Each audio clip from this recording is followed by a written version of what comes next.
L'efficacité énergétique, considérée comme premier levier de la décarbonation de l'industrie, a déjà fait l'objet de plusieurs études menées par Alice. Et ce qui revient souvent comme un frein majeur à l'intégration de ces projets d'efficacité énergétique, ça reste le coût d'investissement qui reste très élevé. Dans l'industrie, on parle souvent d'un temps de retour sur investissement de 3 ans comme un seuil décisif pour valider ou non un projet d'efficacité énergétique. Or, cette approche, elle est généralement centrée uniquement sur les économies d'énergie, ce qui occulte une grande partie de la valeur de ces projets. C'est ce qu'on appelle les bénéfices non énergétiques.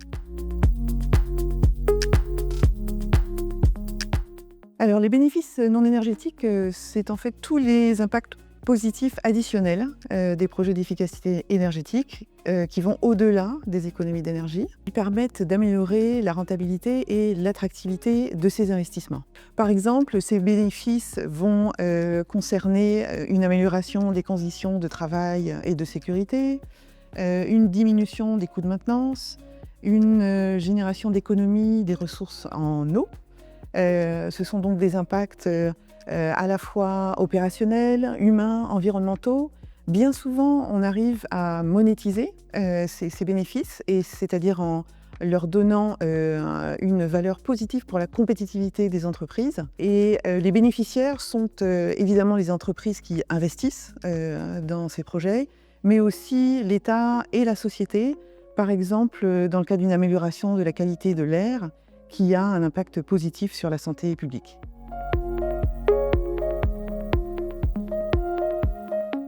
Eh bien voilà, c'est toute la question. En effet, les bénéfices non énergétiques, on en parle depuis maintenant une trentaine d'années.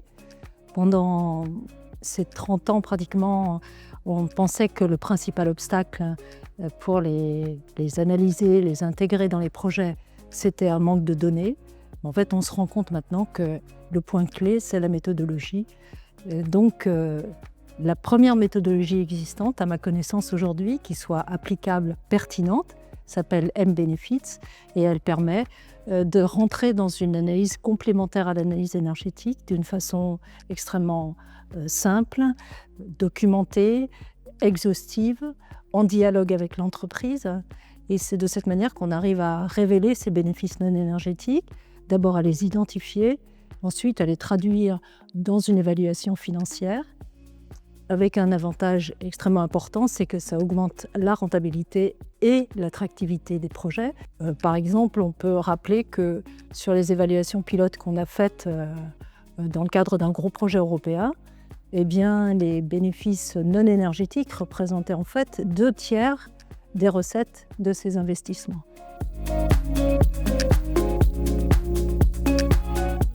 Eh bien, ma première et pratiquement unique recommandation serait de communiquer, de façon à ce que les acteurs concernés sachent que cette approche existe et qu'elle peut les aider, au fond, dans les entreprises, à réaliser des projets qui sont des projets extrêmement pertinents, mais qui ne sont pas perçus comme tels parce qu'ils sont présentés de façon tronquée et incomplète.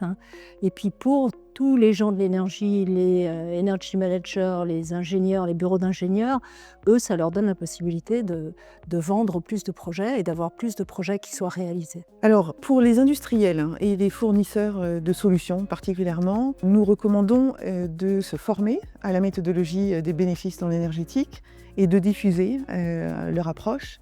Cela permet d'augmenter la valeur des projets et de démontrer le caractère stratégique de ces projets auprès des comités d'investissement. Et comme l'efficacité énergétique est le premier levier de décarbonation de l'économie, nous recommandons aussi la mise en place d'incitations financières pour favoriser l'adoption de cette approche des bénéfices non énergétiques. Par exemple, en exigeant des critères de bénéfices non énergétiques dans le cadre des appels à projets subventionnés ou pour l'obtention de prêts à taux réduit.